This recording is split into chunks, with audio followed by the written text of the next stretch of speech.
Alright, hi guys, we are going on break. This would be just a break until... This is break until... What time? This is break until... Not until 10. 11. Here we are on commercial break. See you after this commercial break.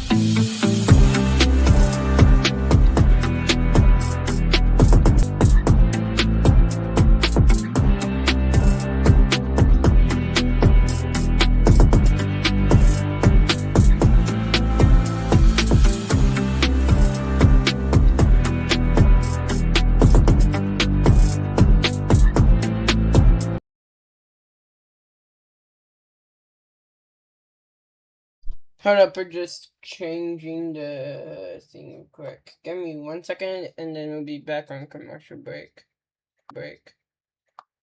I'm just looking for the right video. That's the most recent one. Yep. Alright, yeah, again. See you after commercial break.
Alright, we are back here from commercial break.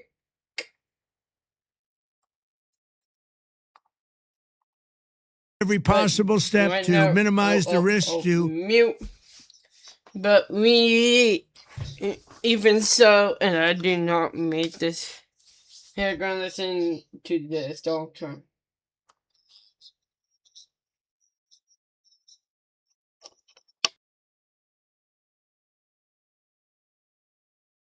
Not for now. We're doing this for the future, and it is a noble mission. We pray for every service member as they selflessly risk their lives to ensure that Americans and our children will never be threatened by a nuclear-armed Iran. We ask God to protect all of our heroes in harm's way, and we trust that, with his help, the men and women of the armed forces will prevail.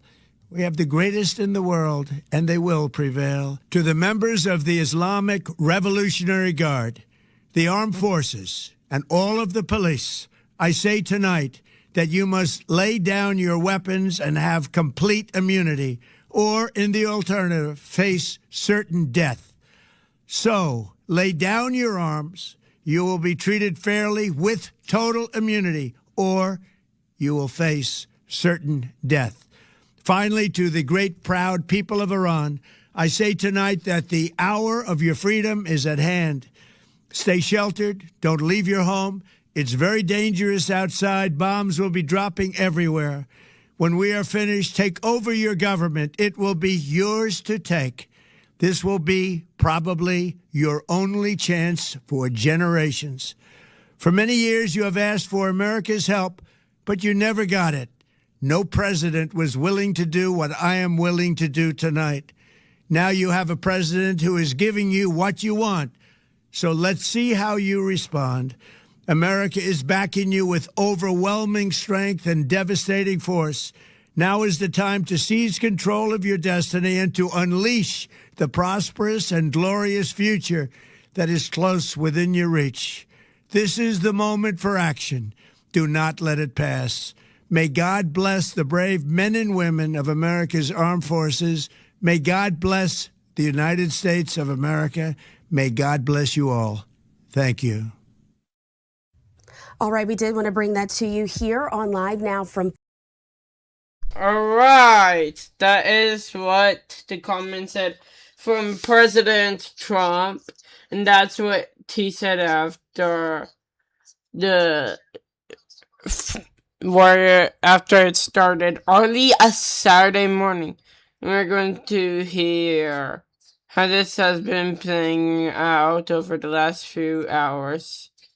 And then we're going to go through the top stories as this situation continues with the US and Iran. But we're going to go to Dubai, and this is the skyline. Right now we're watching all the updates, what we're getting at this hour. And this is what we said. It's official. All center terrorist leaders of Iran's axis of terror has been eliminated. They do have a graphic who is coming. And these are some of the names and faces who were the former leaders there. The Beijing, and as we continue to discuss the very latest, we're going to continue to talk, and this is just continuing to go on, and yeah, this is something that we're continuing to watch as more information is coming out. The pieces have been coming in the last few hours, but the idea of this announcement, they've been seen to have not been killed, and I really feel bad for the ones who are going to replace them. And if I were them, if I would volunteer, I would not be around any areas that they could pick meals the next later. But yeah, there's like you just may pick the next 5 at the same time. And as you're looking at, this is the graphic again. And then we got the news yesterday. But the supreme leader was killed. And the staff and the chief of staff and the commander-in-chief is how significant is this for those particular leaders and some of these attacks. and these are very significant, and we're going ahead and just remember it one by one with Oregon. And this is helping the octopus move away and die. It's good to hear that that's the plan included for, yeah, it's Iran. You never know what's going on. Or he was one of the best terrorists, the circle.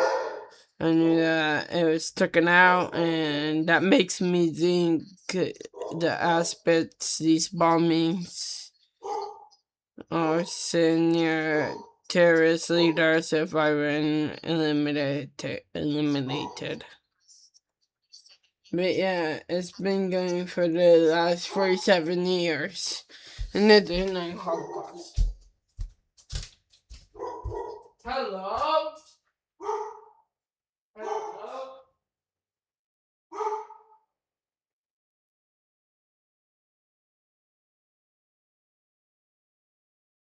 Hello?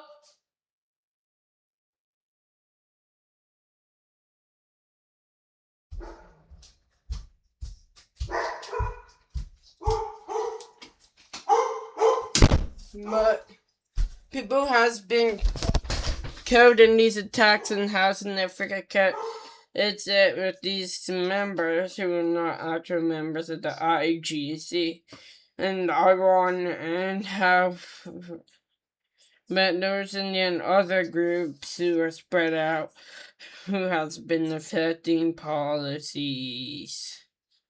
And these are diabolical components as the Houthis, the Hamas, and the indoctrinated by people. They were also in between the crap and what was being taught, and I call this out. This is Mexico Israelis to push back the American forces. But it's pretty significant. It's all the symbol. There's every reason to believe. Hello. Hello. But yeah, they're speaking out. But earlier today, 3 has lost their lives. And I do want to ask you how this has been the stateside or the international community. And I think initiating this is why that war is hell. And people have lost their legs for people that are blinded. And I think it also speaks to patriots. And they're defending their countries. We're told by their superiors and by the...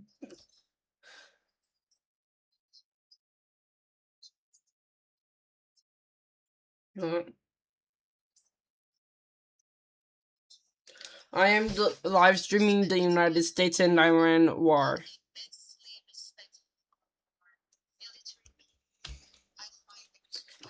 But they've been superhuman, and the strength of character the Mariars bind in their courage and make us look inferior. I am live streaming the United States and Iran war. But the flags are flying, so that's American. And how's the world now responding? And it's kind of interesting. And these are Iran with America flags. As you can see, these flags are going with Iran.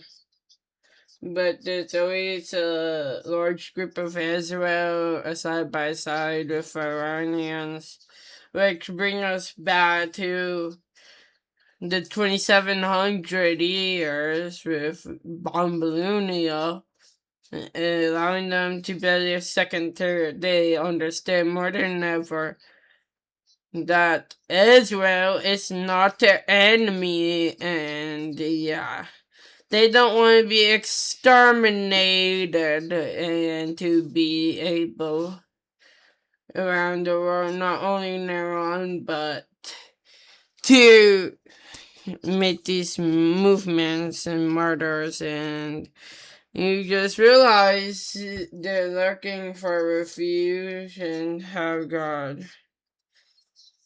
And then this is some stress coming in to newsroom and update.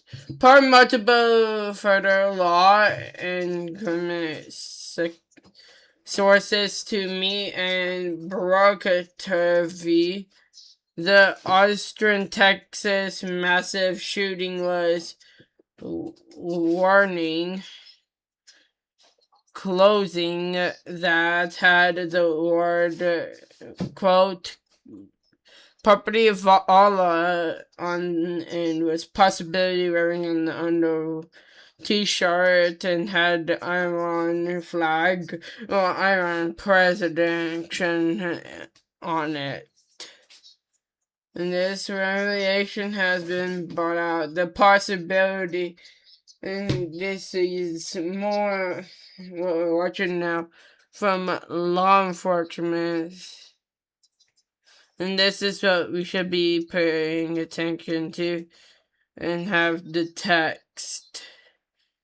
And this is like, what kind of Iran flag?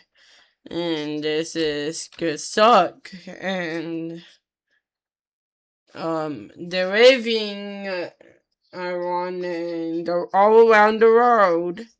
It just doesn't surprise me, but it's a part of the like what's to record in the years that the global where our cast, and they didn't, like, they were just looking on to hang on to something, and this is one of them. That is what's happening, and yeah. This is the moment of evolution, and they ask for this kind of revolution, and they should be brought out to our knees, and the countries that constrain the scholars, that if you don't obey the law, you're finna, and we could kill you. But it doesn't surprise me, and I hope this won't happen. But it's what's allowed on cyberspace, and you have to be of resuscitate, and yeah, they're trying to recruit the helpless and defenseless, and basically not just use, and I'm saying that in quote, and yeah, this is known in history for terrible, and as we're still getting this information, this is new. But as we're still talking about here, they're putting out this photo, they put out on this, on webs, on the X, but this is a mass shooter as suspect, same property of Allah. He has not been identified, but they tell Fox that he's a 50-year-old U.S. citizen and was living in Texas, and he was wearing a shirt that has that one flag. We're going to continue to watch as this comes up. And as you're looking at this photo, what would you feel like And this is hard in our country as we're watching this unfold, as well as in the Middle East. And yeah, this is actions and to strike fear. And this is as random as massacre and aggressiveness. And the randomness of this act, again, is not surprising. But the fact he's in circle is not surprising, but maybe incitement and prior admits they've been in a machine with tentacles. One of the tentacles in there infiltrated also the United States on our carbon. Says there are elements embedded this mech machine. They go by the line of, yeah, they have to make sure that's on. And they will do stuff like this, and, well, but they're proportioning as one, and they've been speaking to.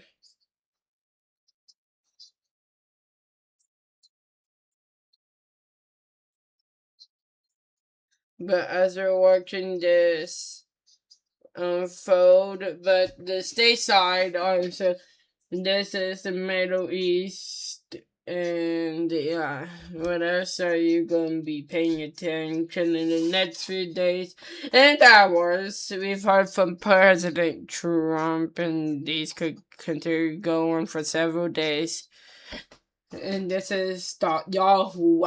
What is happening? And I think I speak for everyone. I'll be paying close attention to what comes to the Trump administration. I think President Trump said all the right notes. Epic Fairy was unfolding. He's wearing a USA hat. But it was a uniting ad for every American. It was American nations he spoke. And this was a threat to the American people. And they've been doing, and they had the time that should be taken more seriously than it is. This has always been to replace the stuff, and I'd be very interested of what the president thinks, and this is very close to his heart, but it's bad. This continues to be bad. But yeah, stepping aside, if this is not Georgie, he's not been held, and this is, he goes by his gut feelings, and he wants to end. So the next step is to be very, very important. As we've taken at the top, the 40 plus people we have, and including the Muslim. But we're not done. We have to do a lot of work still to say this job is done. We're reuniting, and I am very into it. And I would want to see more of that happening. But yeah, we have to the Irans for them to defend themselves.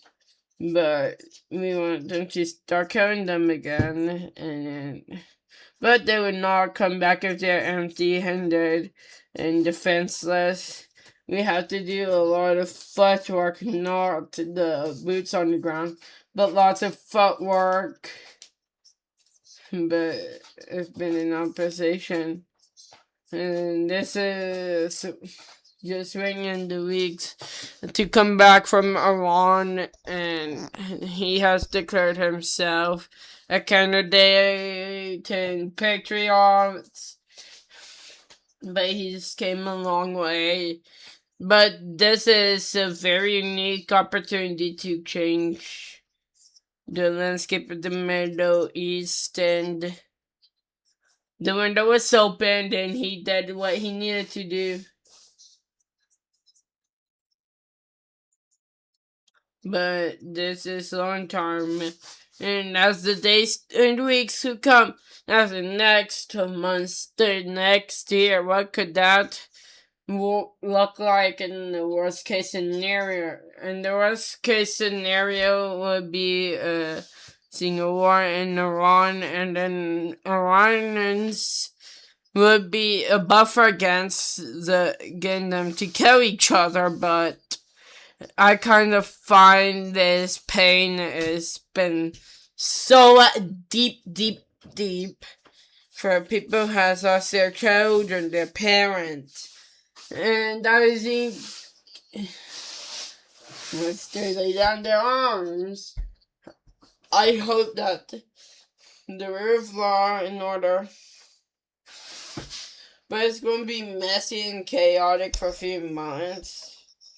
And just like that for every new system that comes in the old system, they want to try to hang on to power and don't want to let go.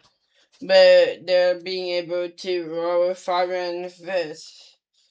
And they've even shall live by short, they die by short, but they'll die by missile attacks. And look at this. Oh, wow.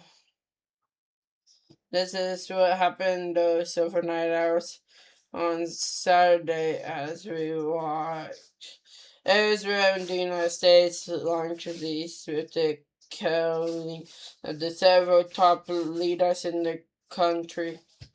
And yeah. And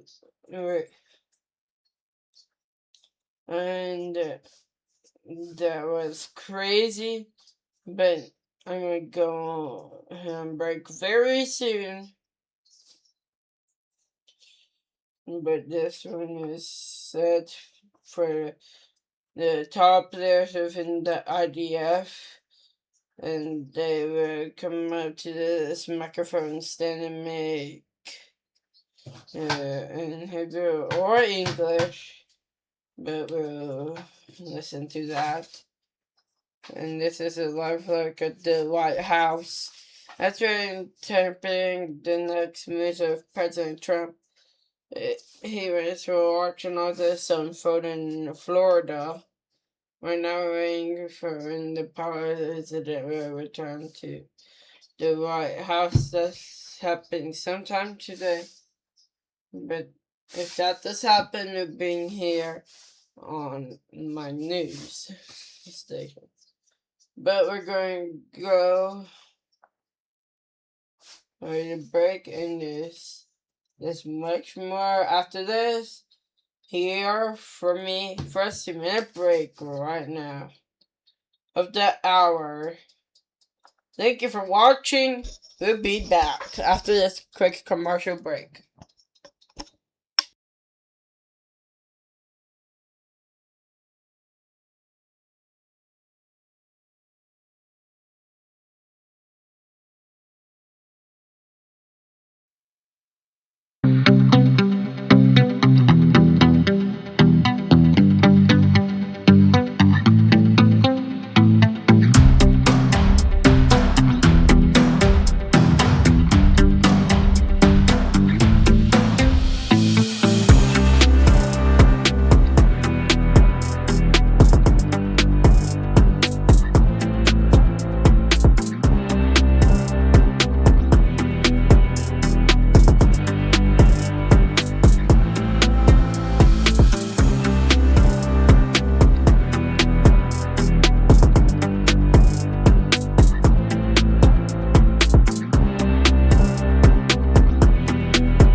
And we are back here, and we're going to be looking at this.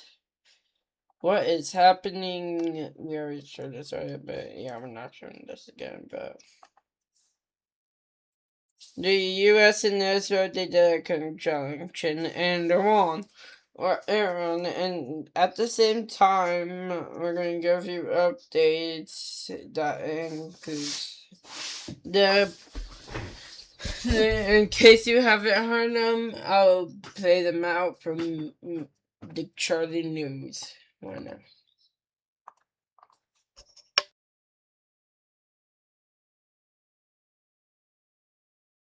Against what is an oppressive regime. Ayatollah Khamenei was responsible for the regime's ballistic missile and nuclear program, support for armed proxies, and its brutal acts of violence and intimidation against its own people. This claimed countless lives in Iran, but also internationally. He was responsible for orchestrating attacks on Australian soil. His passing will not be mourned. We have not been immune from the impacts of the regime's actions right here in Australia. Our valued Iranian Australian community, that is 50,000 strong, see what happens overseas and it understandably affects them greatly as they fear for the safety and security of family and friends. We've also seen at least 2 attacks orchestrated by the IRGC on Australian soil in 2024, including the firebombing of the Adar Synagogue in Melbourne, aimed at creating fear amongst Jewish Australians, but also aimed at dividing our nation. While we aren't directly active in the current military strikes, we have been clear and acted on our utter rejection of the brutal Iranian regime. Last year, we expelled Iran's ambassador. That is the first time an ambassador has been expelled from Australia since the Second World War. And that underlines how seriously we took the gravity of Iran orchestrating an attack on our soil. We suspended operations at our embassy in Tehran, and we listed the Islamic Revolutionary Guard Corps as a state sponsor of terrorism. We've sanctioned more than 200 Iranian-linked individuals, including more than 100 linked to the IRGC. We have long recognised that Iran's nuclear program is a threat to global peace and security. With international partners, including the United States and the G7, we have called for the Iranian regime to uphold the human rights and fundamental freedoms of Iran's citizens. Sadly, these calls have gone unheeded and action has now been taken. We support the United States acting to prevent Iran from obtaining a nuclear weapon and to prevent Iran from continuing to threaten international peace and security. We are concerned about regional escalation and urge the protection of civilians. For those on the ground, Australian officials are closely monitoring what is an evolving situation. These events are unfolding rapidly. It is critical that anyone in the region takes note of the Smart Traveller website for the most up-to-date information that we can provide.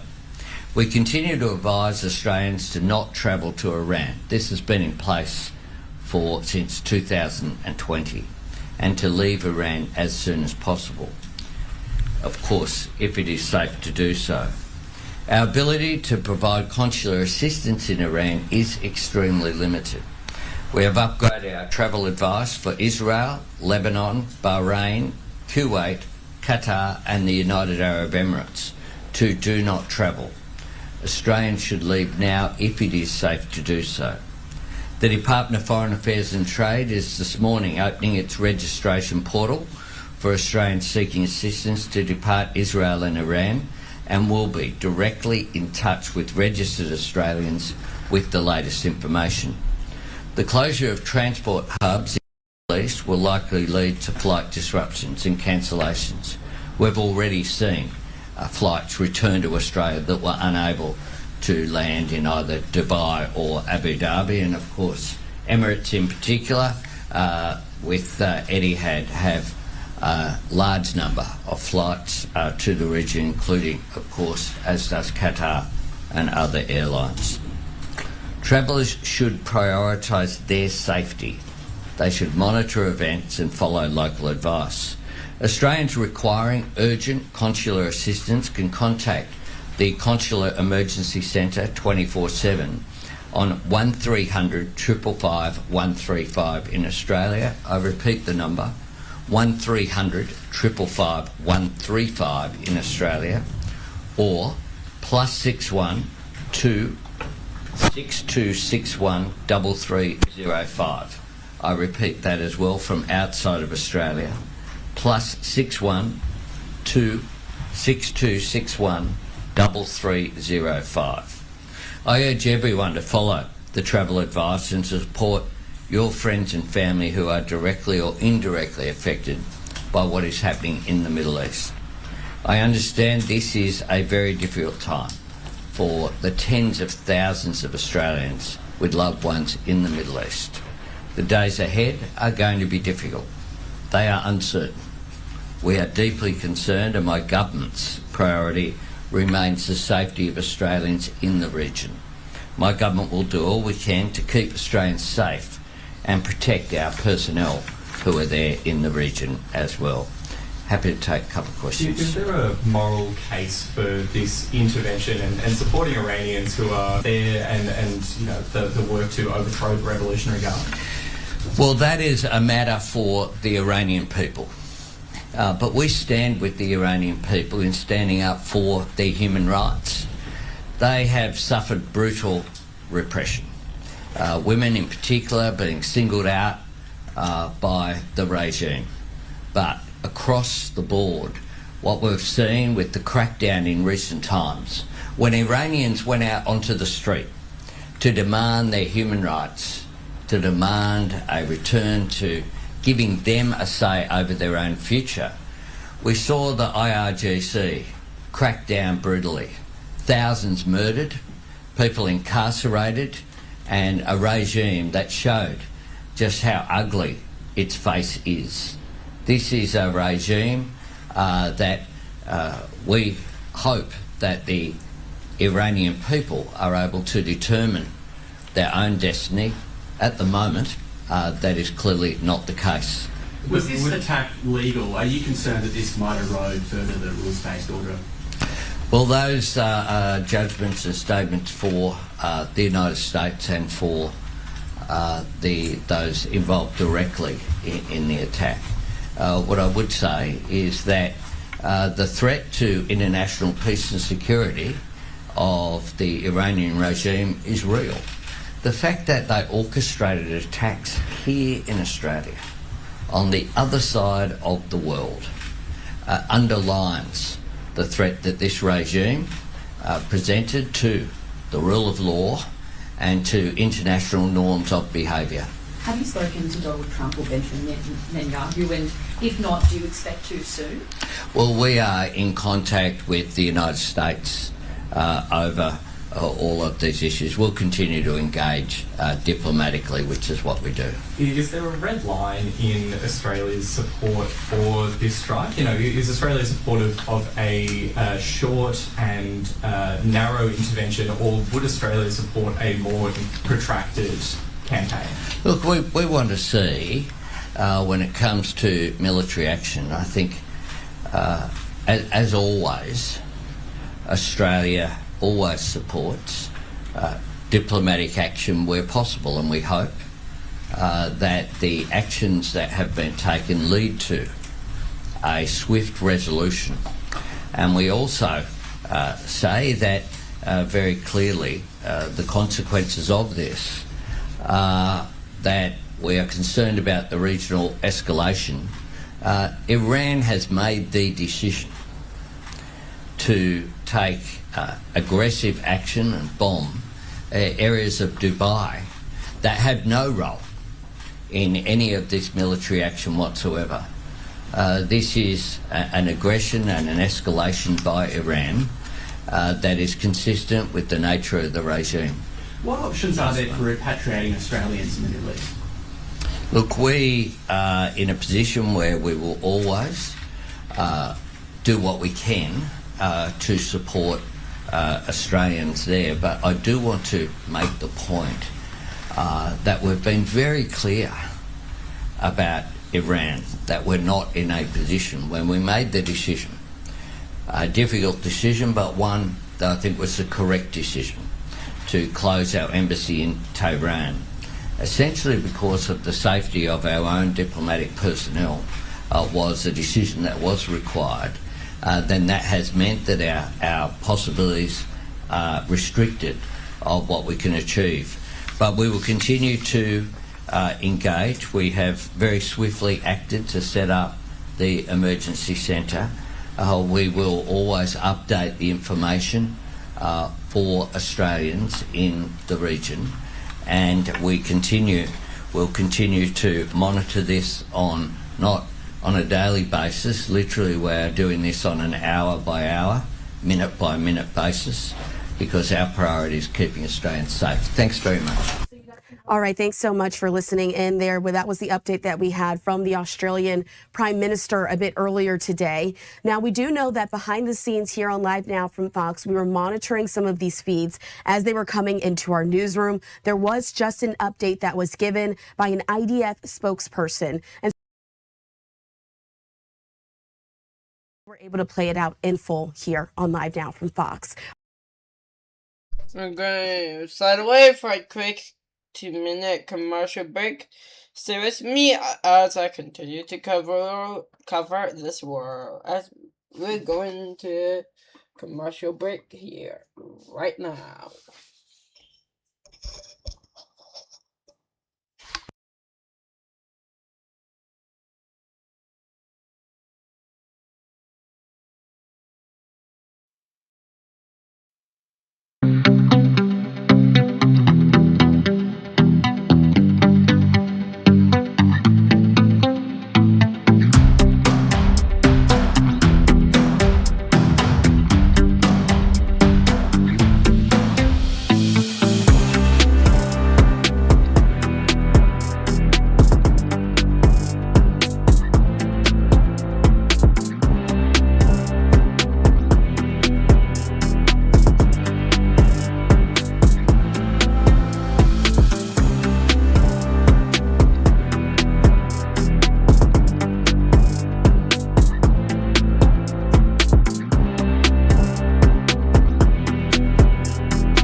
And I am back from break.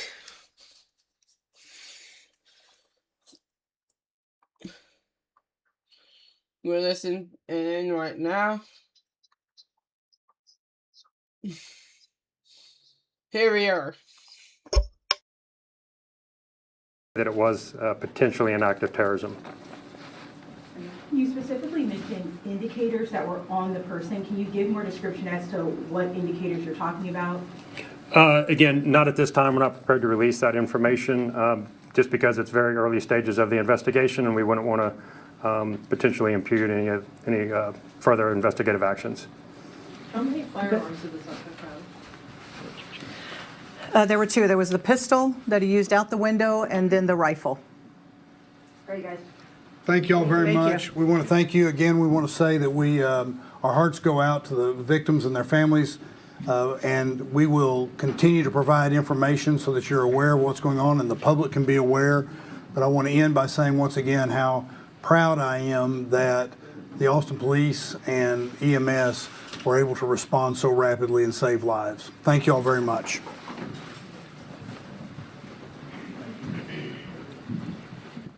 All right, as you see there, we were able to get that update from those officials in Austin, Texas.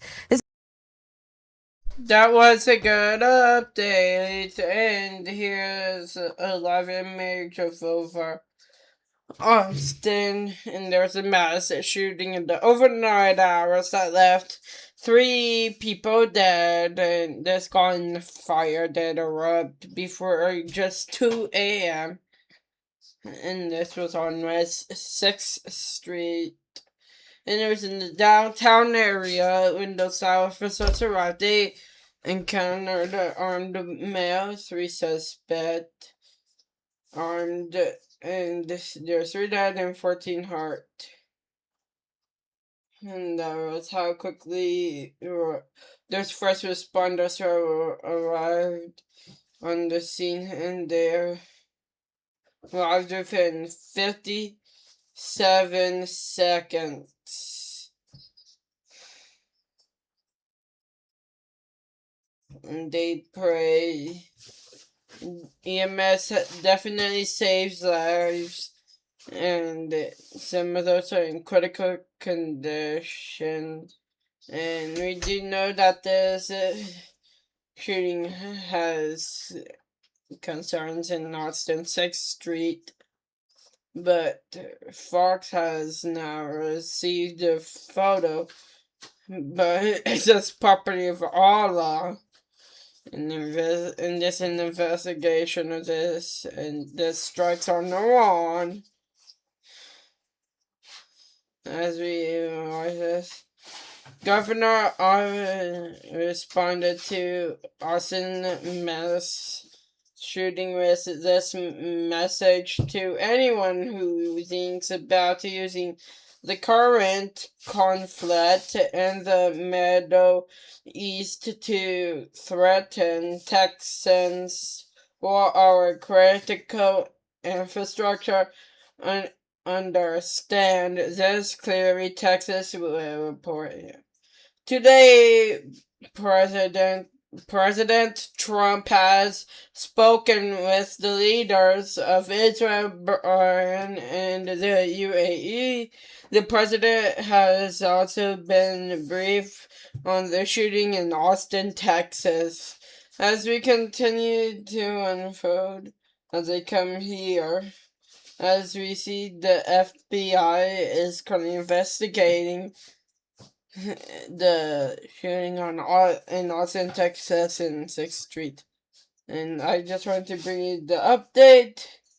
And we're going to continue the coverage. And we're going back to watching as what has happened in the strikes.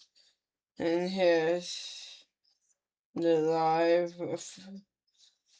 But this is from a city, New York City. We've been talking about online that they've been trying to, the FDI press conference that just came out 15 or so minutes ago. It came, and we're also looking behind the scenes to get their translated and it should be come in the next few minutes. And we're going several folks are showing up for this rally that's happening in New York City, and we're going to be listening into those brief comments.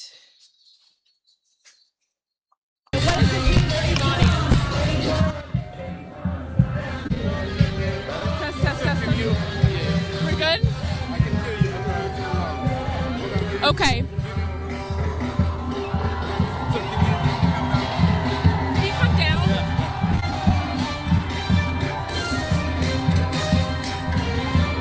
I'm going to clip this to you right there so you can... Yeah, ready? All right. You'll look at media type. Okay, all right. What is your first name? Robert. Robert. What was your reaction to the news yesterday? Intense jubilation. Waking up in the morning, seeing the reports about 5 a.m. At first, my immediate reaction was, well, maybe it was just a limited strike. But not before long, I realized that President Trump kept his word, and he is still giving the regime what they deserve.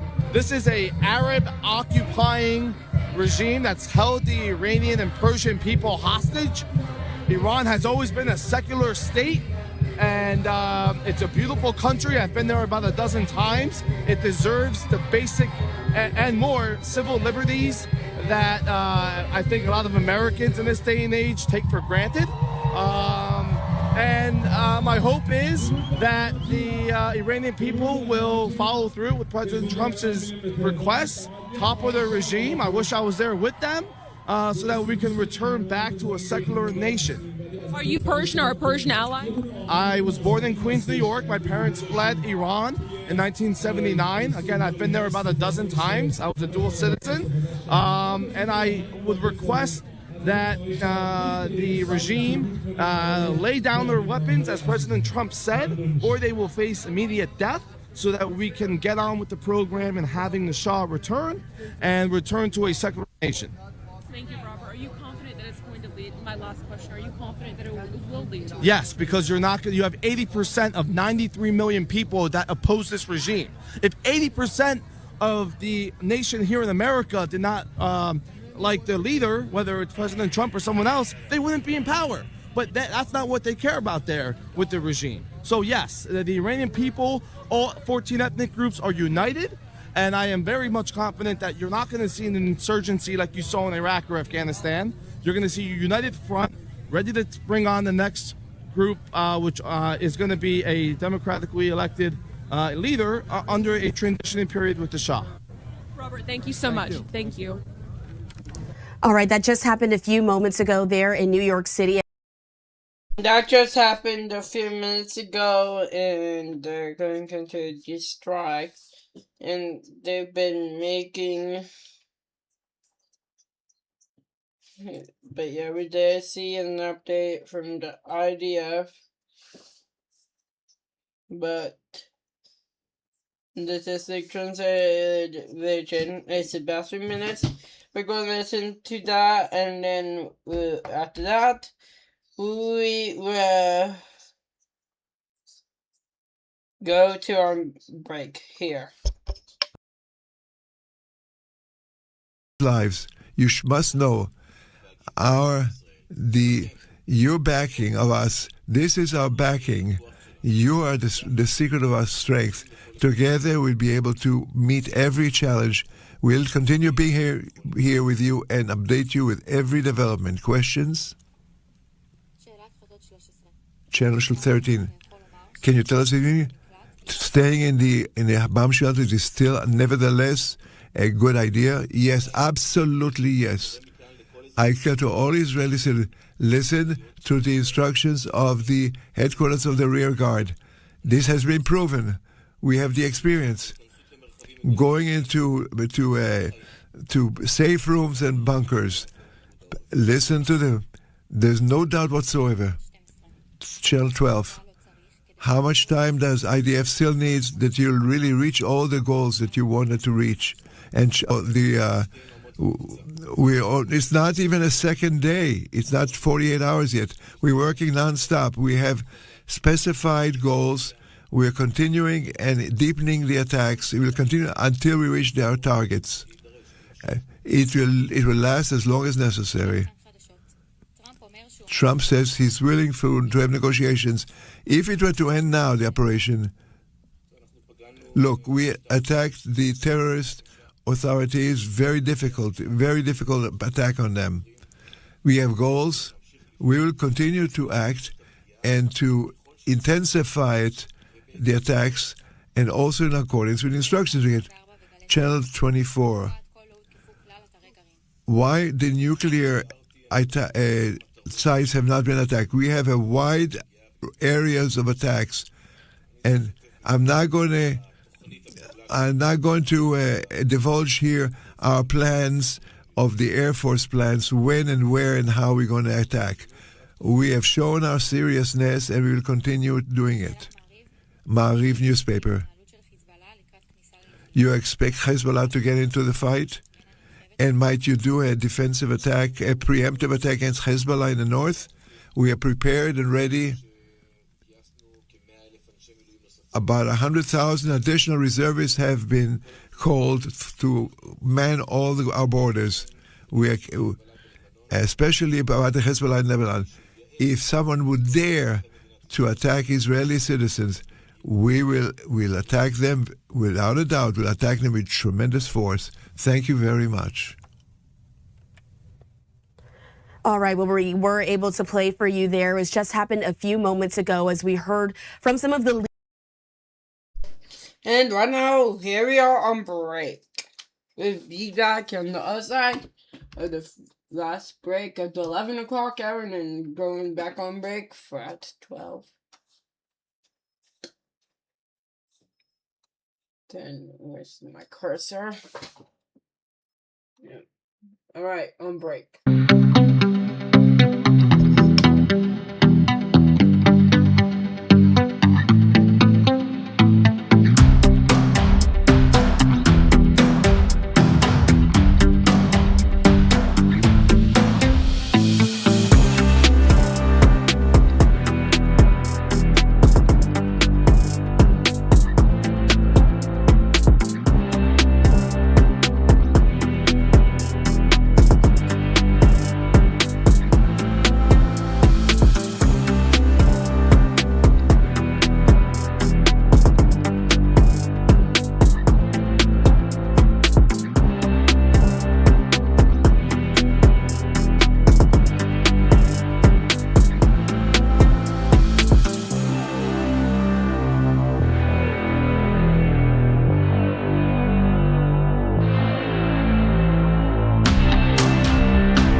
And we are back here off break. As we continue to look at this Iron War, this is going to be continuing to unfold over the hours, over today. This Iron War is something that's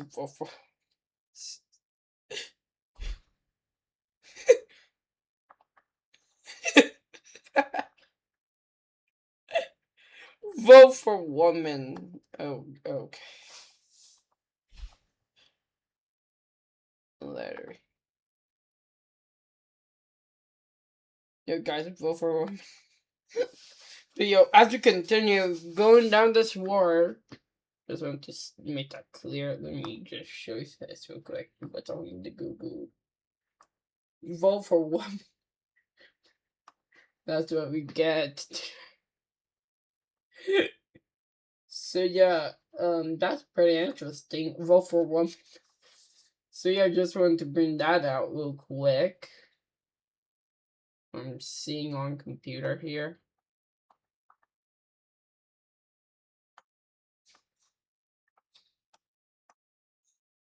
You guys vote for women for sure.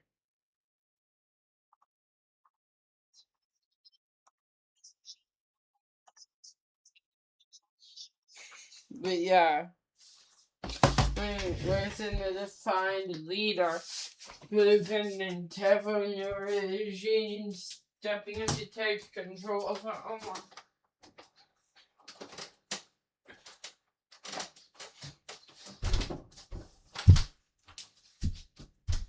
And this is in a very difficult once the Supreme Voter is eliminated yesterday, which is the relationship, which is three guys replacing the Supreme Leader, which is the current president, the head of the tradition. The assembly as the experts, which was the Supreme Leader.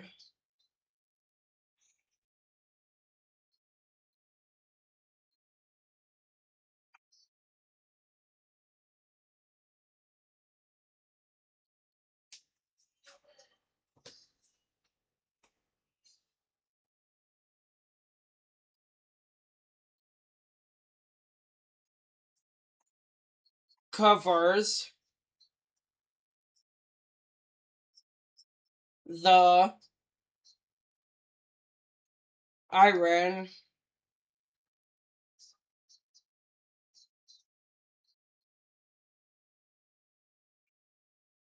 United States,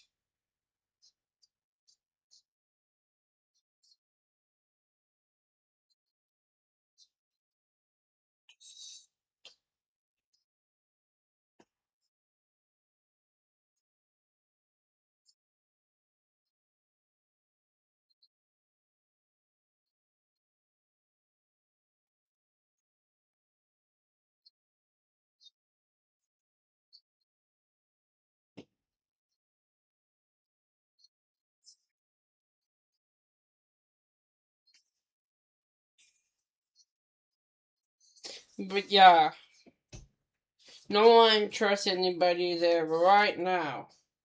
And I think this gives us as the US allies, is this a real window opportunity, and it's interesting to watch all this unfold. How many was empowered there? Hey!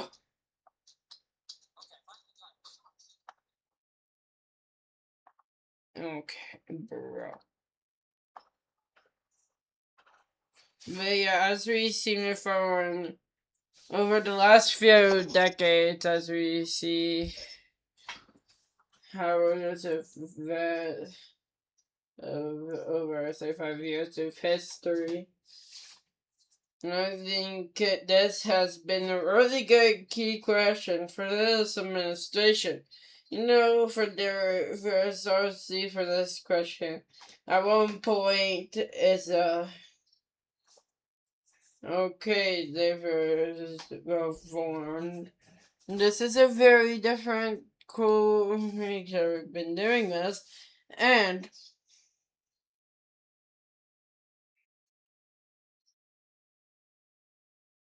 we've seen this on the part of the U.S. Okay.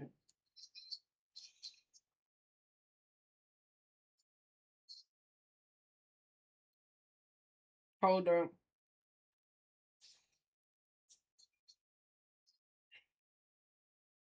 covers the USA and Iran war.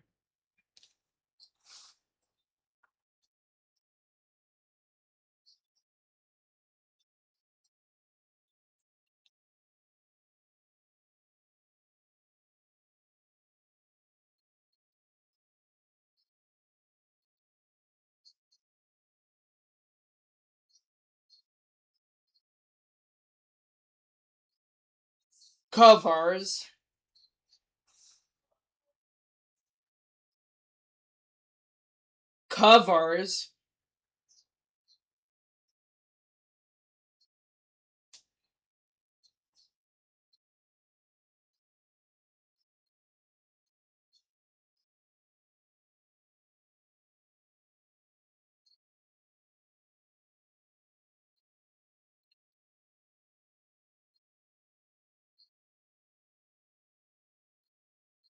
but yeah. Of course, there's this machine that they've murdered over 30,000 regime and in January. They would try and make connections acceptable to the US. And why do they refuse to do that? That's because it's a republic and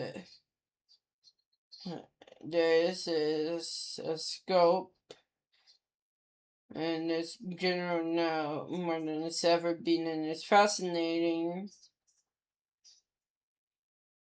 But this is what will happen over the overnight hours, and there's been analysis, and this is live, and they're overlooking the skylines, and we're going to be talking about the strikes that's happened in Israel by the US and Israel as well. But yeah, how long could we think this could be ongoing, and they figure out the next step? And this could go on for a while, and they believe that everyone still has. But if all those are launched, I mean the United Arab, they've already done pasting. And then we could still see the infrastructure.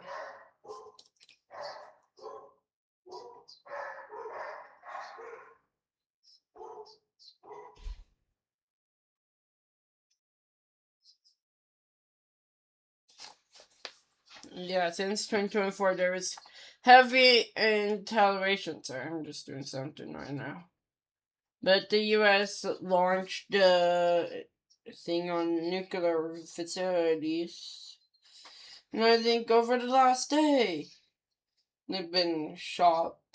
Like, you've had one woman killed, you've had 9 people killed, which is a city in between in Tel Aviv, and you've had Tehran destroyed,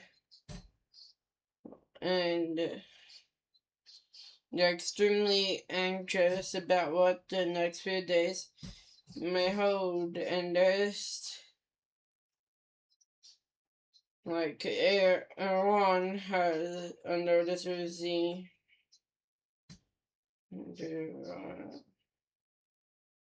I think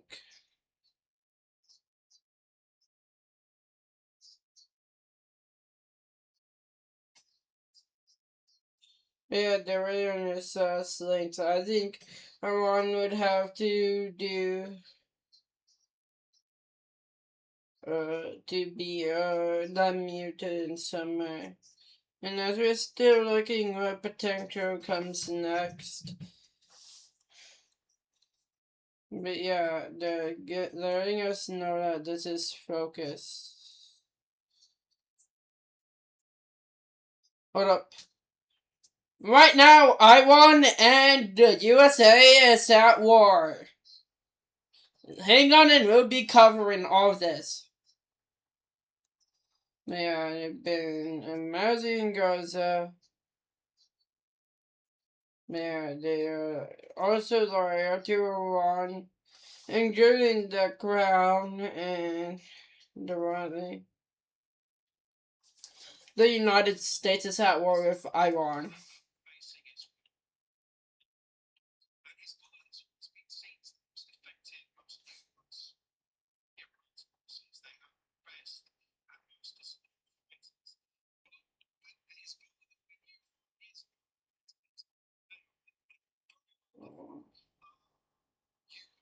Guys, the United States is at war with Iran.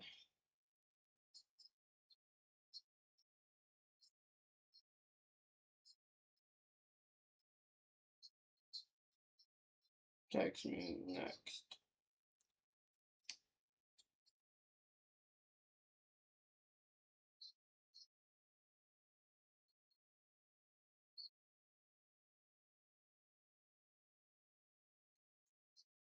But yeah, they've had.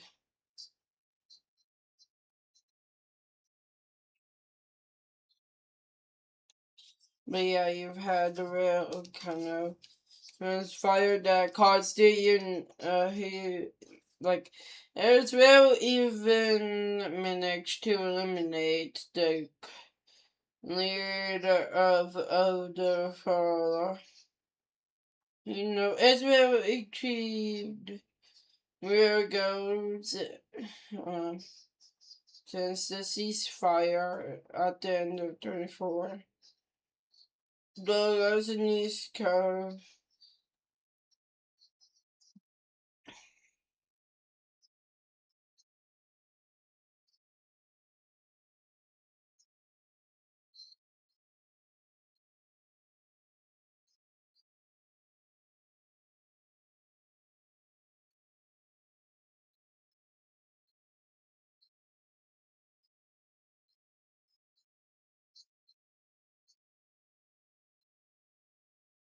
But yeah,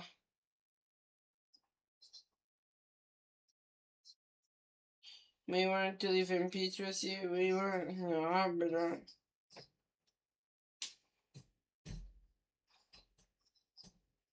and Kauai has his advice is sending a receipt in the next few days.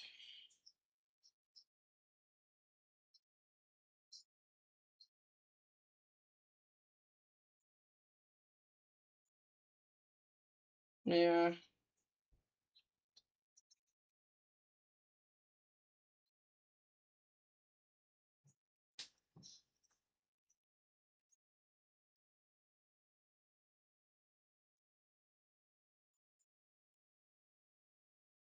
But two big explosions has been happening. But they've been targeting areas in Israel. They're gonna be taking.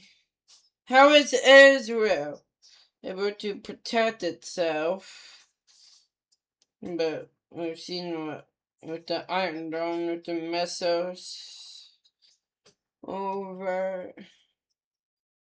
This is what Israel has been prepared for in the several decades, and Israel had to cope in more than a decade with thousands of Hezbollah, and they've been entering and with the technology and the Trump in there as well. They were able to deliver it, which the U.S. is now. But yeah. But yeah, they have. Okay,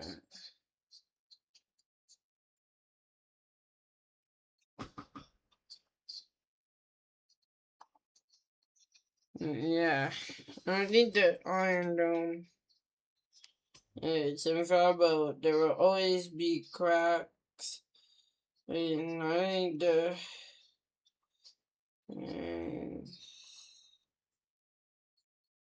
and you have to get into Israel. But the sense I'm going to do is there will be even more. If Israel is putting then they will make sure they suffer as much as possible. But when we're still looking at some of the aftermath, but the United Arabs, it's the United and Iran, a stop mission. But this announcement also comes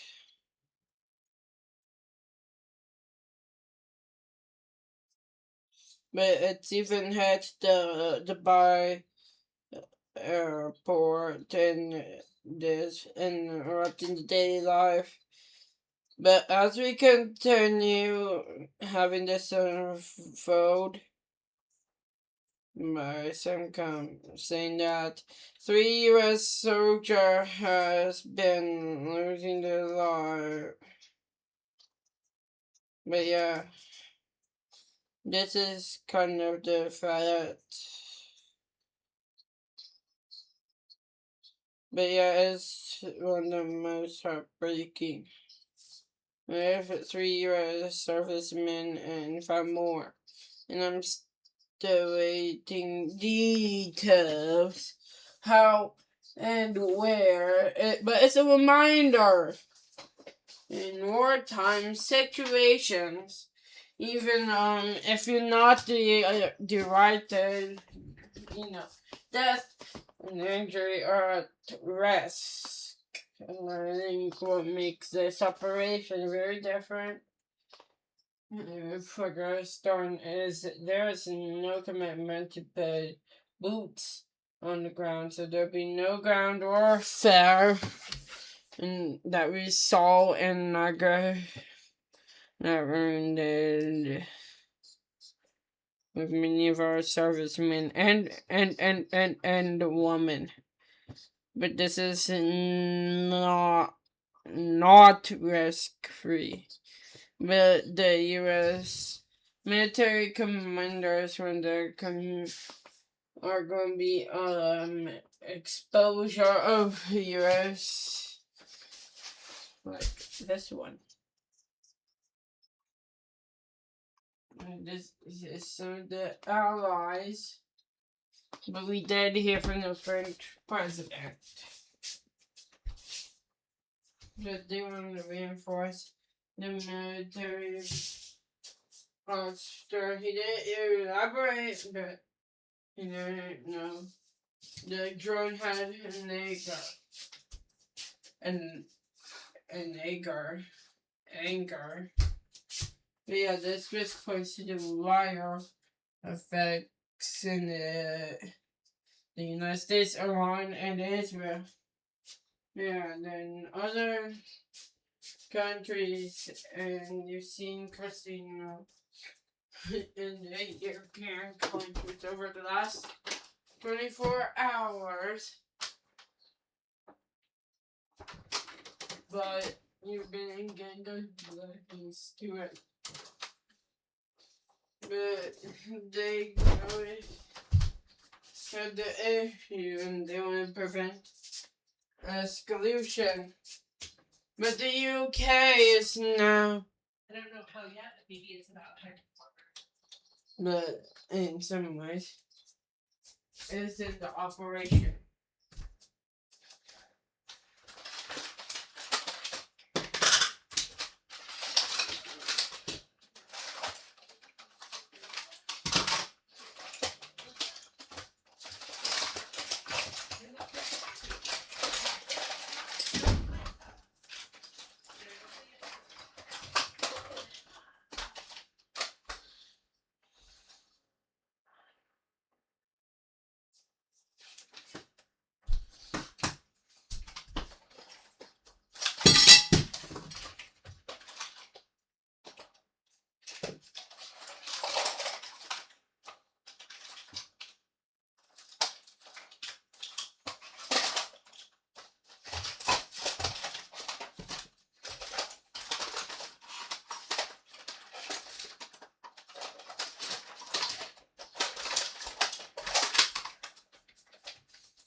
Yeah, that's an ongoing operation that will continue to figure out as the days and weeks goes on.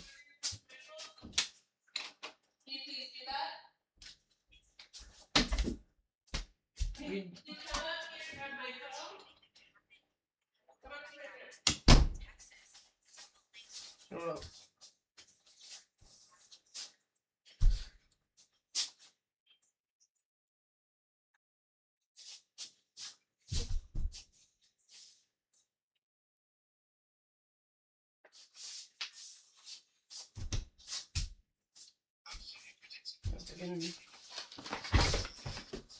I'm trying to do some stuff.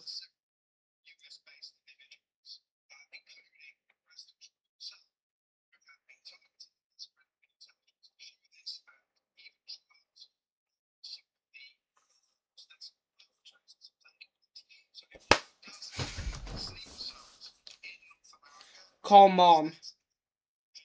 Calling mom.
President Trump, I think we've had hard from him in the last 24 hours. He's putting his cards very close to his chest. But he talked about these sort of teas.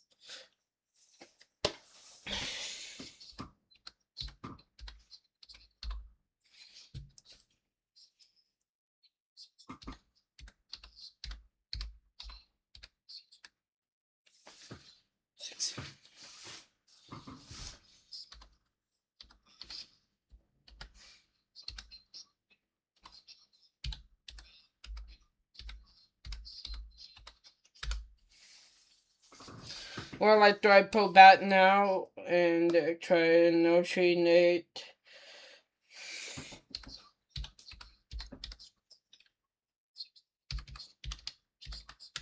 But just last month.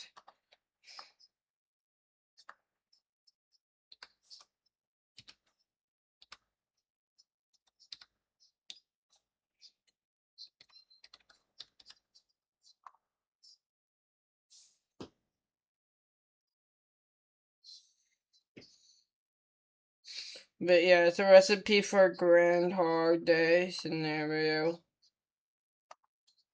But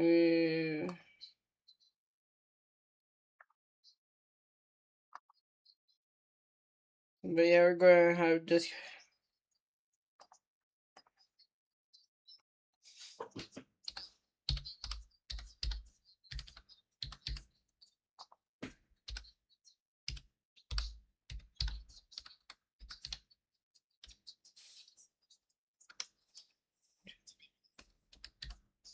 Alright, what we're going to do now.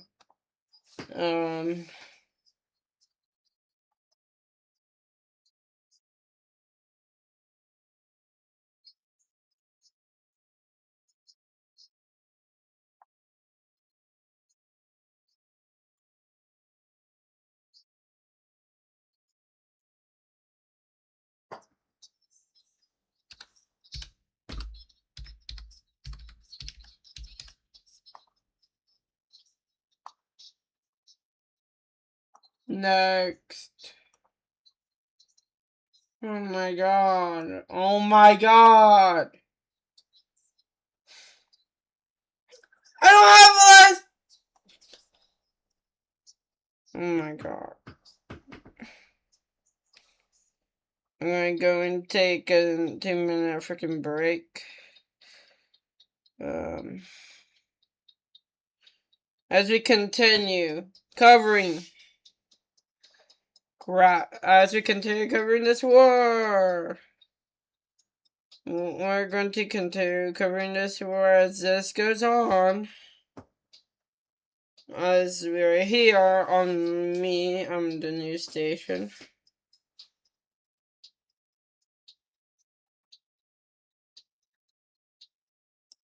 Okay, next.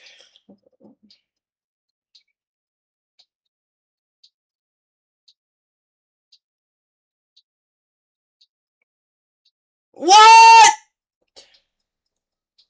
Oh my word, chat. Give me 1 second before we go on to our commercial break here. Copy.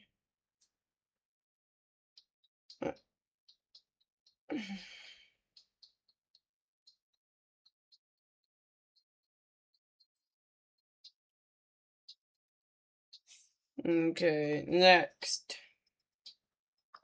Turn our way. Yep, we're good.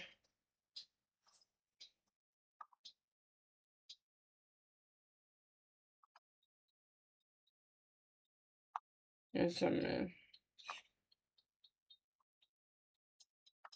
Alright, we're about to go on to break for 2 minutes.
Alright, here we are on break.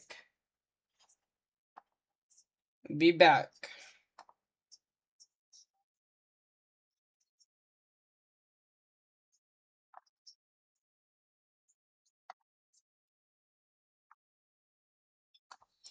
Alright, here we are on break.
Alright, and bombarding. Hold up.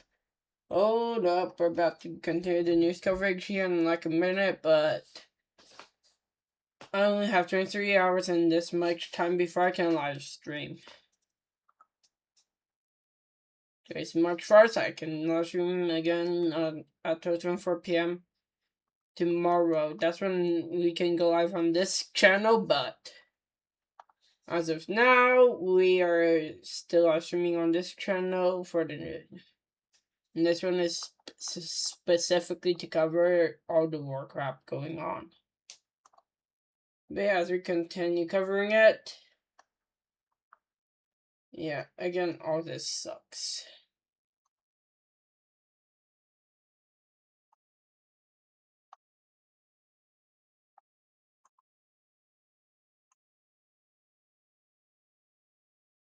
What happened, YouTube?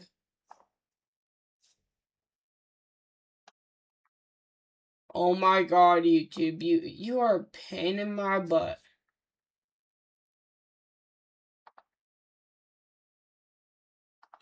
But yeah.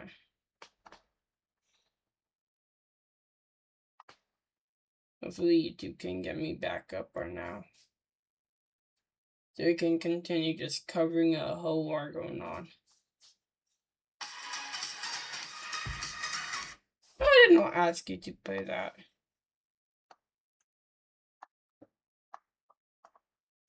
Hello?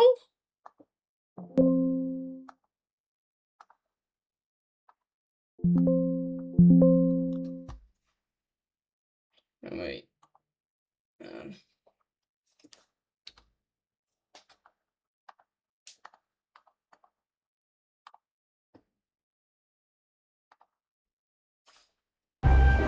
My heart's fine.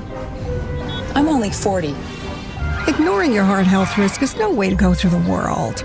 Take Bayer's 2-minute assessment at camera, as you can see, sees it and steps out of the way. That happens sometimes with these live feeds as they're coming into us here on Live Now from Fox. We'll keep you updated if any other things change and try to keep this image on the screen as we're monitoring this protest near the green zone as well. Monitoring these protests, but we're going to go back to state. After that mass shooting occurring in Austin, Texas, as we now have he just Texans more families and loved ones who were horrifically killed in last night's attack in Austin. And I pray for them, and we pray for the swift recovery of those who were injured. I have been in contact with Mayor. Yeah. But this act of violence should not, nor would should to anyone who are using the current to threaten Texas or our critical infrastructure. Understand clearly. Texas we're going to continue to protect our state. But they will activate service members to work alongside state and partners for critical infrastructure. And they've been increased imports on our border. We have cybersecurity personnel, and we will continue to monitor our sites. And the Department of Public Safety and the National Guard, Texas is working with our partners to make sure so that we can defend our communities. And it does that in today, and law enforcement and personnel in downtown Austin during the weekend. We must make sure the Texans are strong, will not be intimidated, and will not be terrorized. We will defend our state without hesitation, and that's the first state from Texas governor. And yeah, it's still a life story from us in Texas. If we do get any other updates, but yeah, we got an update. It was about 10 minutes in length. This shooting is tied. Like Greg Zabit said, those the Texans at this time. We want to bring this here. And this is what we know. That matters to the masses. Shoot has been left at 3 people injured and 15 people dead. No, 14. But they were wearing a sweatshirt of property of Allah.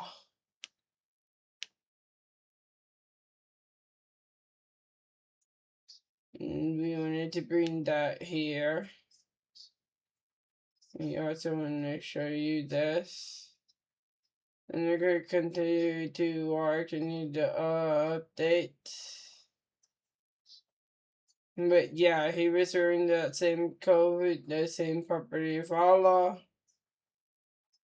But yeah, I wanted to make sure we could bring that to you.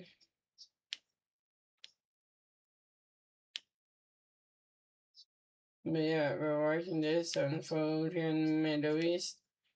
We're going to continue to watch this SNN.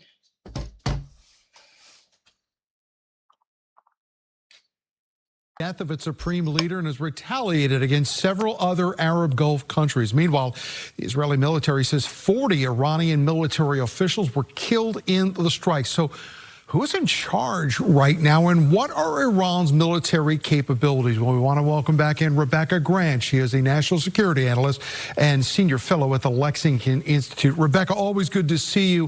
What do we make of the fact that, unlike some of these previous responses from Iran, this one has been somewhat limited? Iran does not seem to have the capability of large missile strikes as they have had in the past. Yes, although their choice to strike their Gulf neighbors and to target U.S. bases has really changed this game. Our U.S. forces are playing both offense, carrying out additional strikes, and playing defense at this point. The IRGC, the Iranian Revolutionary Guard Corps, of course, they're the ones that are doing this. And I think we're going to see some continued drone and missile strikes, but it is not at the size that we saw in 2024. Their capabilities are diminishing, and we have U.S. Space Force watching every move, Air Force and Navy pilots on cap, and of course, incredible missile defenses from destroyers right through to the Patriot and THAAD batteries. So, Rebecca, stay on that for a moment, because you might expect Iran would retaliate against Israel, and there was an attack on a U.S. naval facility in Bahrain. But why is Iran striking out at Arab? All right, we're going on break. We will see you after break, after this short 2-minute break, top of the hour.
And we're back here on LiveNOW from Fox. I mean, on my new station. As we continue covering this war, we're going to listen in to them right now as we continue.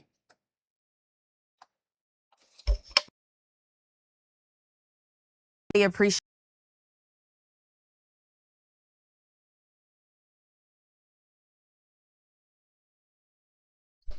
Never mind. But we're going to do the second commercial break of the hour. But we're going to be taking things to Washington, D.C. But we're going to go to Congress and talk about the Congress. And talk about what is next for Congress. We're going back to commercial break. See you after commercial break, the second commercial break.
Actually, we send the commercial break.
Alright, we are back from break. We're going to be listening. Again and talk with and see what they're saying. You just mute the audio right there.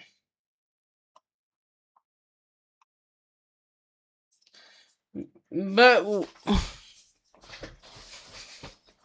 what does it mean for the president? Like, why would President Trump have the power for the strikes without seeing Congress's approval first? And every president has the ability for the threat to launch an attack, as Donald Trump has done here.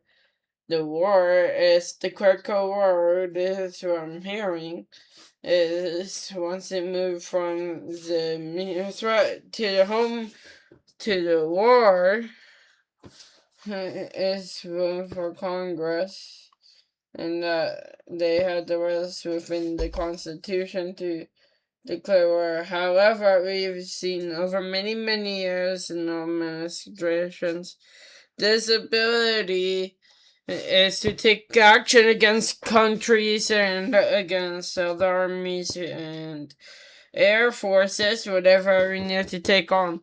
That has been going on for a long time. But the president, to be honest about this, I think that would be in doubt. But if it did pass, the president can veto it. But what it becomes is the opponents from the president. I don't think we're hearing Democrats and presidents. It's anything other than Donald Trump taking access here. But everyone appears to the troops. We pay for the troops, but we've sustained some losses. But this is a political matter in the United States, and again, the battle, because the backdrops coming up in a few months. But that helps to paint the picture. We do have this from Hakeem Jeffries. Donald Trump promised to keep America out of costly and endless for grain wars. He is now doing the exact opposite in the Middle East. Congress must vote on a war powers resolution immediately. So now this stress is symbolic. What's that to the Democrats? I'm gonna pick up. I'm not telling you what I'm picking up, but I'm at my house, But you guys can listen in. I'll be back soon. Listening to some Fox and News, so they'll be talking some about Congress. BRB.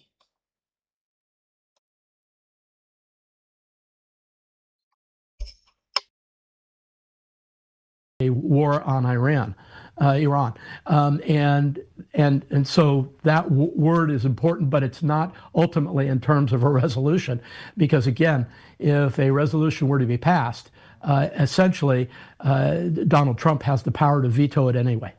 And it is important to note that a war powers resolution that was aimed at stopping the administration's operation in Venezuela did fail in January in both the House and the Senate. So we have seen this before as well. Ultimately, as we're looking ahead, lastly, Brian, on this part of the conversation, what do Republicans, or how do we expect Republicans to now respond to this? Are they going to allow this to move forward in any sense, or are they going to also use this as an opportunity to make a statement? Good point. I think they are going to utilize it as an opportunity to point out the egregious nature of the Iranian government, what's left of it now, but before these strikes, and the things they did around the world and to American service personnel. This is a corrupt, bad, terrible regime, and I don't think anybody in the world thinks otherwise. Maybe Russia and China, North Korea somehow find some cooperation with Iran to be in their best interest. But Iran has tried to control the Middle East for all these years, for nearly 5 decades, and sending out their proxies to do terrible things. Eventually, these despotic regimes do fall, but this one's lasted for a very long time. And so as we're looking ahead, I also wanted to bring some response there on the screen from some of those Republicans, including Representative Jimmy Patronis from Florida, the Republican. He joined us here on Live Now yesterday to sort of give his initial thoughts and reaction to the strikes that took place overseas. But now, Brian, I want to move on and talk about also what comes in the next few hours. We do know that 4 p.m. Eastern time, it's scheduled that those GOP lawmakers are going to be briefed on the Iran strikes. What potentially does that conversation look like there on Capitol Hill? They will get a pretty comprehensive briefing, Christina, from the military, from the Pentagon, talking about the success, what successes they can talk about since the beginning of the strikes. They will talk about targets. They will talk about BDA, bomb damage assessments, the need to go back in and re-hit certain targets that they've already hit. It was also announced that we did end up sending these ground-penetrating bombs, these bunker busters, in as well to go after the tunnel systems where ballistic missiles are being kept. They'll be briefed on that. They'll be briefed on numbers, generally, how many fighter jets we have in the air. They'll be briefed somewhat on the IDF, the Israeli Defense Force, and their efforts. Recall, we had a bifurcated effort. We had American target lists. The Israelis had a decapitation of the Iranian leadership and other targets on their list. They will go over all of that. I think members of the GOP will get a pretty thorough briefing.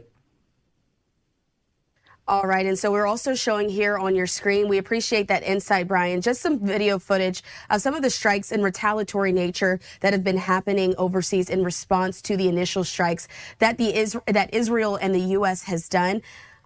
Before I let you go, Brian, I want to take things still here stateside, and stepping away from some of the political aspects, but we did potentially see the FBI is now investigating. There's a possible link in a terror attack that happened in Austin, Texas.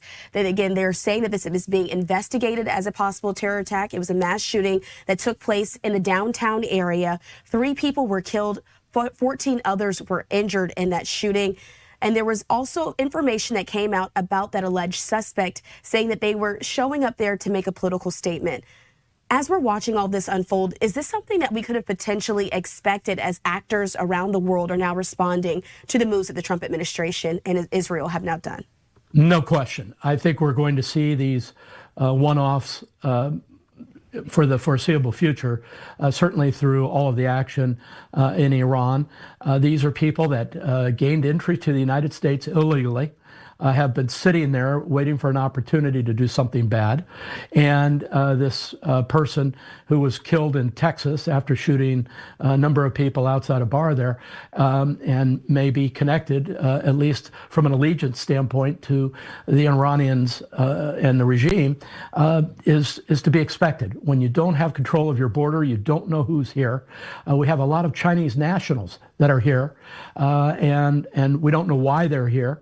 But it's certainly not because they think America's a great place to live. We've already caught some of those people with different chemicals and biologicals in storage containers. One wonders why they are storing those, but it's probably for nefarious reasons. So an open border provides an opportunity for a lot of bad actors to come into a country, in this case ours, and we're going to have to expect to see some of this.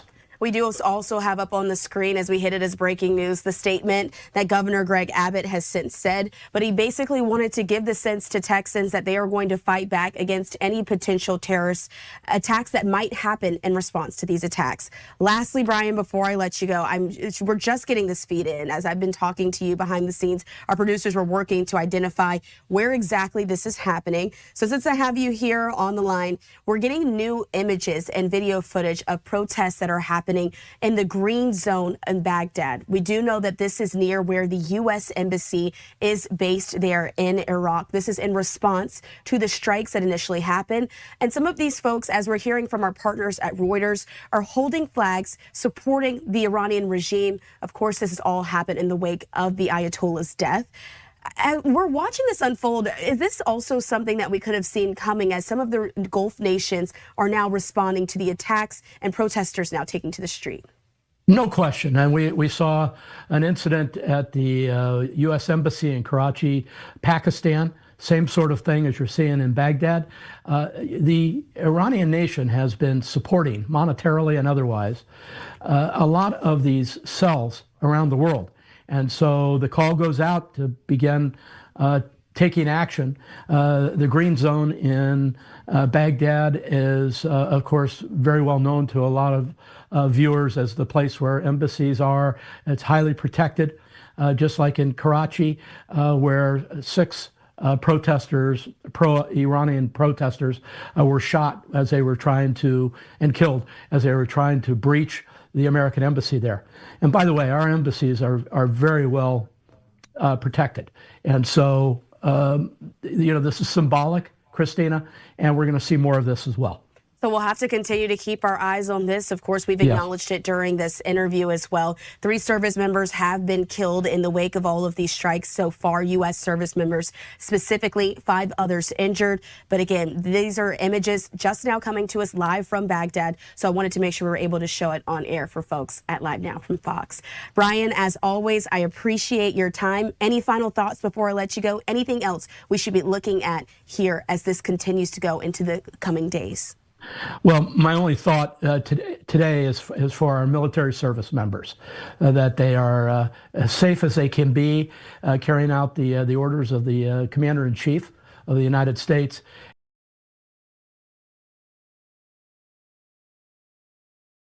I got done picking up some dog poop, but we're back. Still more time to cover, and we'll be giving you guys the latest updates. And so, now, there's some reaction. Now closely monitoring the situation in the ministry.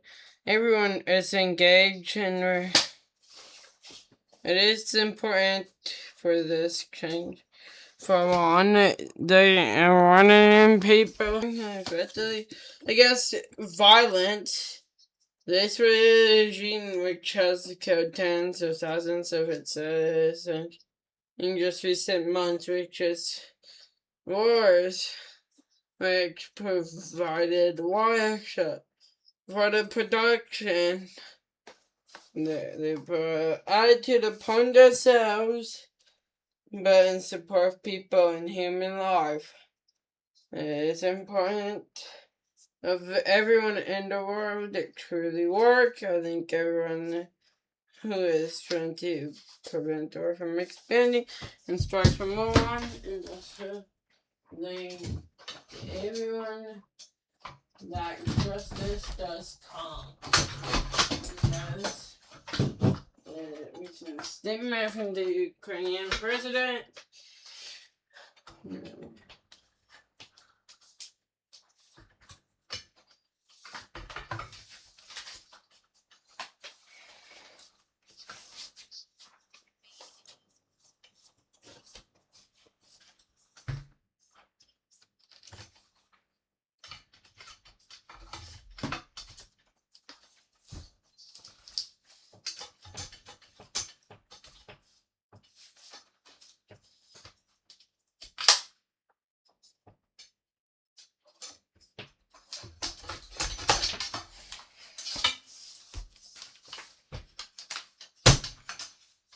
I can see green.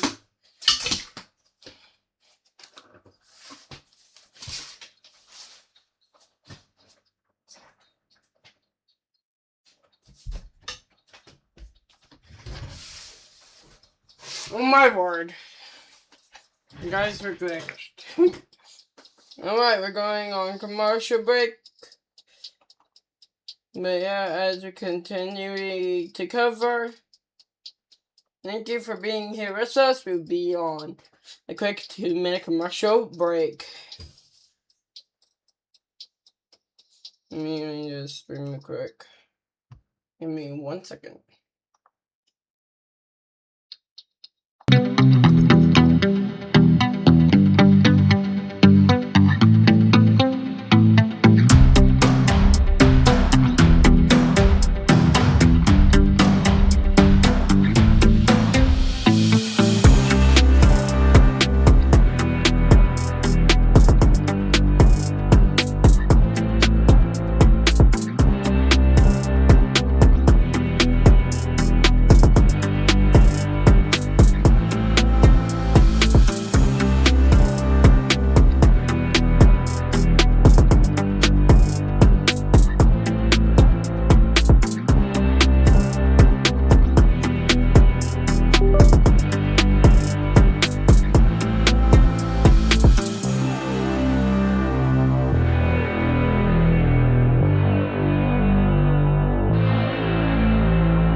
Yo, I'm trying to figure out something out. Hold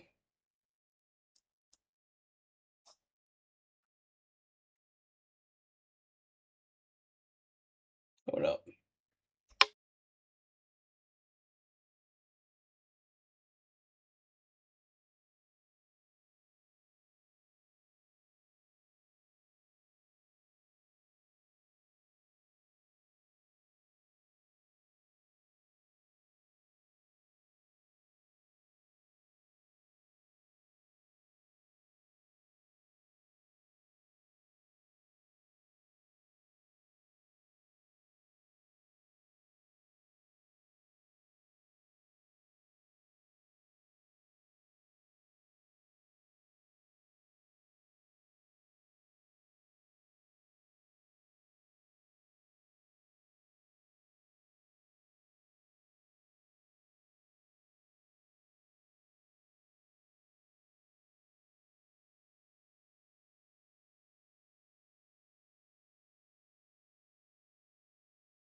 Alright, as we continue, we're going to start a second live stream so we can have the news of Fed down at the bottom. No, I don't care right now. And let's see what it gives me. Let's see if there's any text that's wider.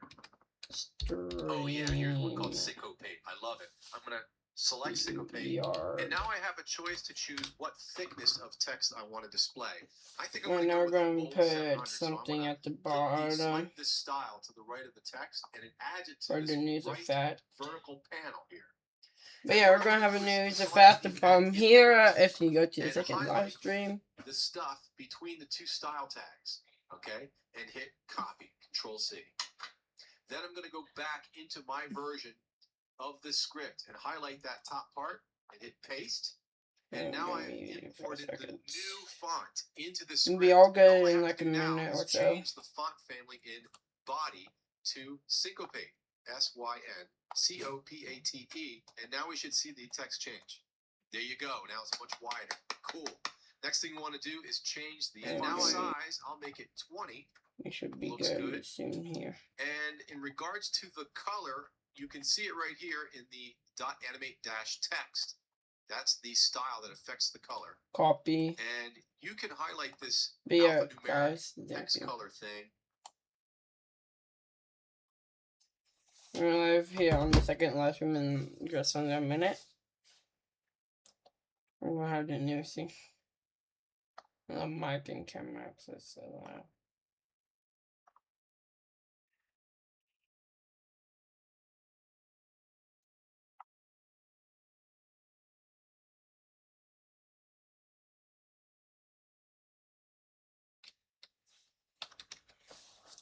NEWS. Alright. I'm going to go to over here to settings. Camera. Please.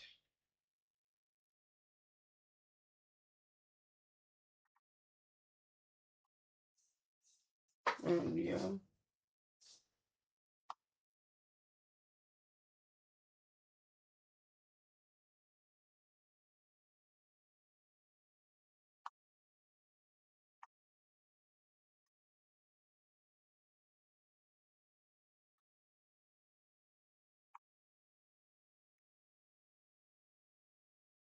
Oh my god, bro.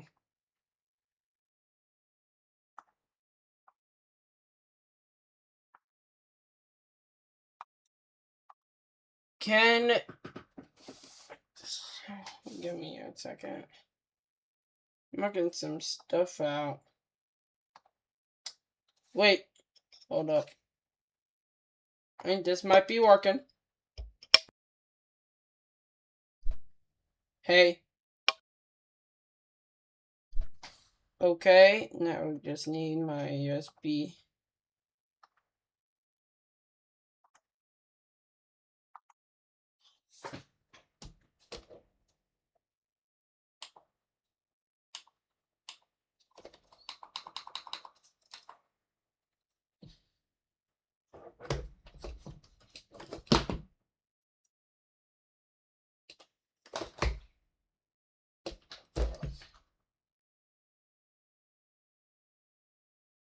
W. And that is what we just needed. Now we can do something.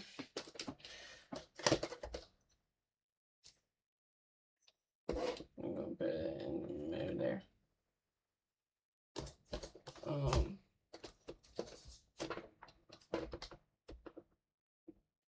Okay, yeah, W. NEWS. I'm currently doing something.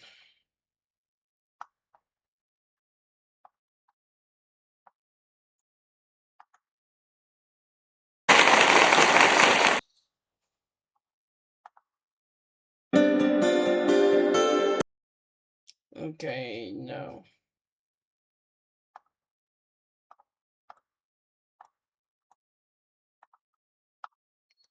Okay, grab banner.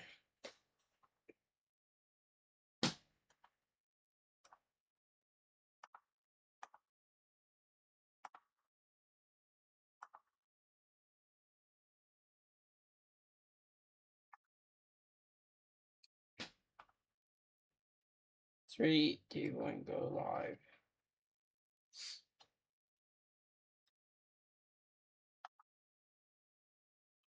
Okay, we have something screwing at the bottom.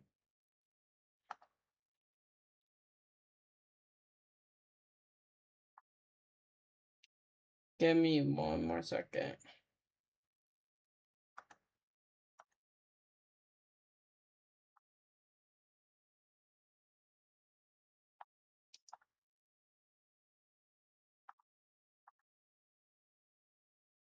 Okay, right now we are still in the war with Iran,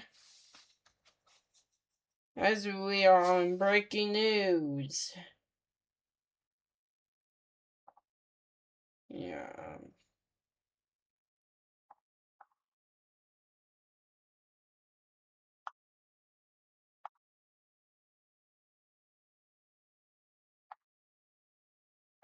Got it.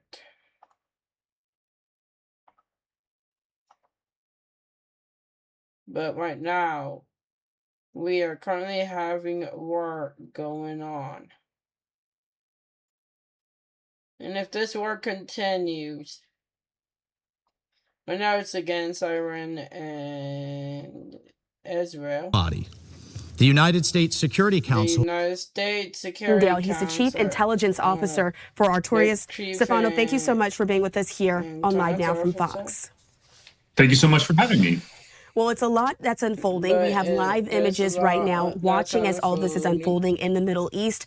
But we're also just now learning a bit of new information about some of the aspects that were used in this attack that happened initially by the United States. And so I want to put this up on the screen for you as well as folks at home. It's a look at some of what we've been seeing. This is from Phil Stewart with Reuters. CENTCOM says that the U.S. military assets that were used against Iran include B-2 stealth bombers, Lucas drones, Patriot interceptors. While that doesn't sound like a whole lot to me, I'm sure you're able to help us make sense of it. So I'd like you to sort of look at this list and take away, what are you seeing here? What does this indicate about this operation? What does it Well, once it shows it's a very comprehensive military operation. So if we go through the list, the B-2 stealth bombers, I think now a lot of people in the United States are very familiar with it because of last year, Operation Midnight Hammer, where it destroyed the Iranian nuclear facilities in Fordo.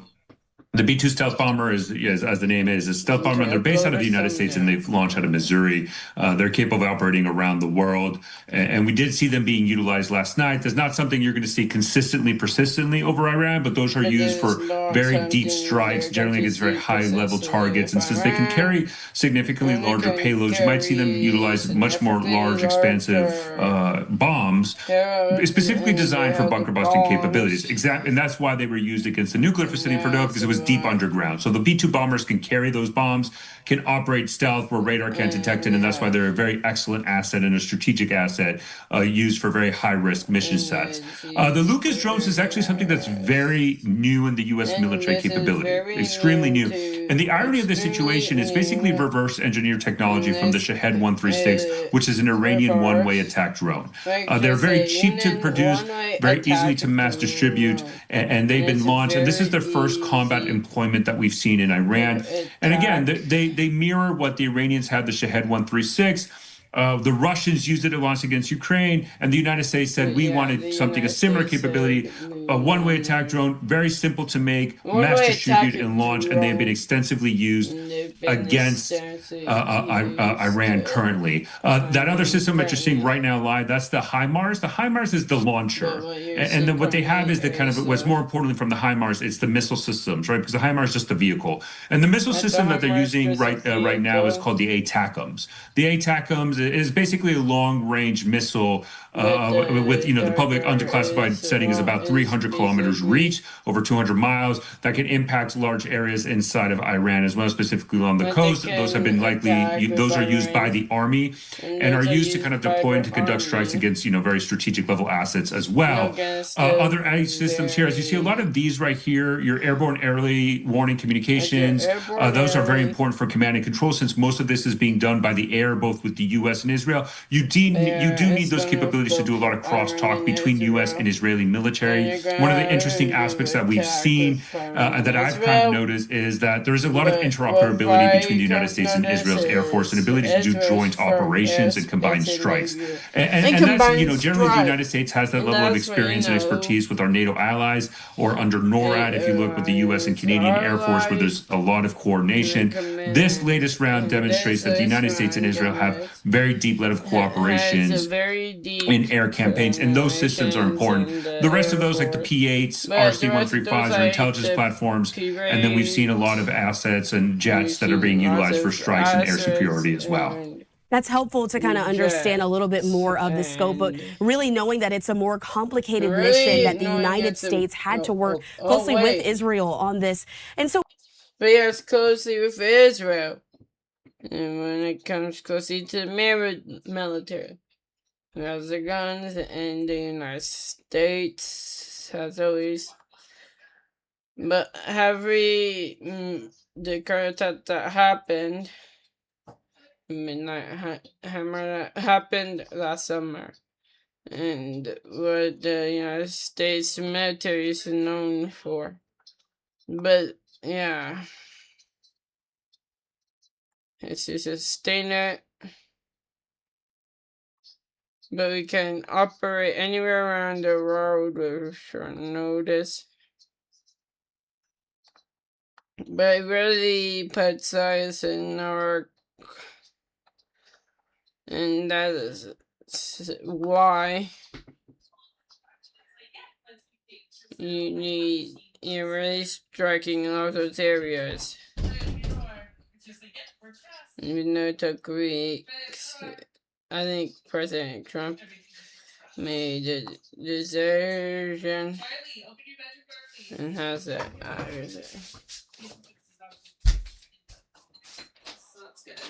What is happening? I'm putting away your laundry, jackwagon. No, you can't do that until later. I can. Life does not stop because you live stream. Do it later. No. Yeah. Alright. Nope. Yes. I'm trying to live stream in peace.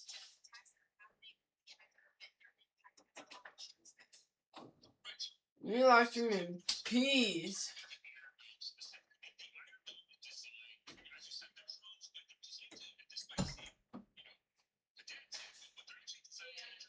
Man, I'm trying to live stream in.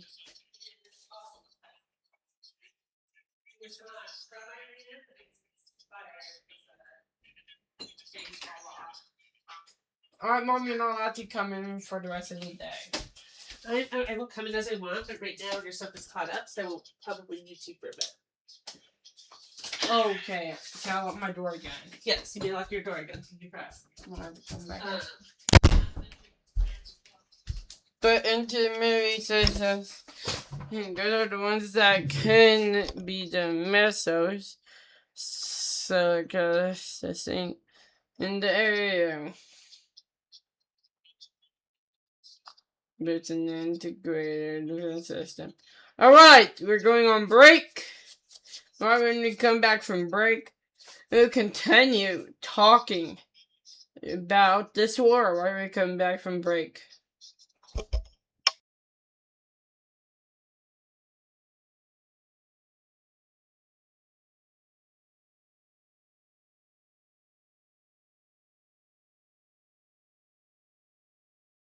Ballistic missiles, the drones, and the cruise missiles, and the U.S. and Israel is postured with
Alright, and we are back here covering the news live against Israel. Right now, Israel is currently in an attack with Iran with the USA. But yeah, they are in mind.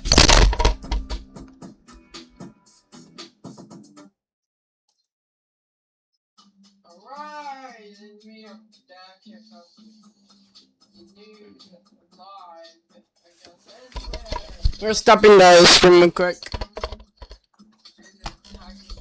We're stopping the stream real quick because I may repeat.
I actually want to listen to that mic drop real quick.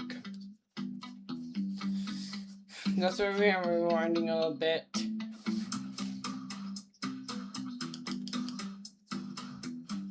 I want to see the mic drop.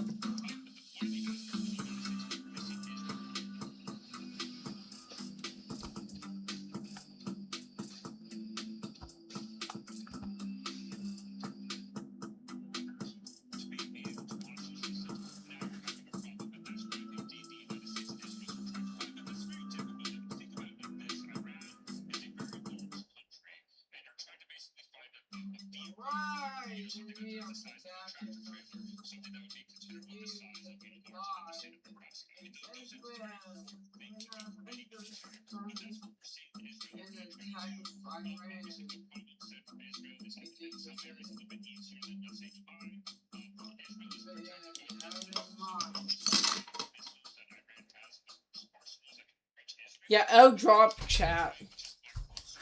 Yeah, L drop. But the US military lists the jets and the ships used against Iran. And they're really trying to prevent Iran for the next couple of days and weeks. And they're going to try them, and it's all fascinating to try. And this is all unfolding in front of us. But this is the situation war continues in the Middle East there. And we're now going to go for the final 2-minute break of the hour. But when we come back, we're going to look at the thing in the skies right when you come back here from the break. See you after the final 2-minute break of the hour.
Alright, I will be away for a little bit. I'll see you later. See you later.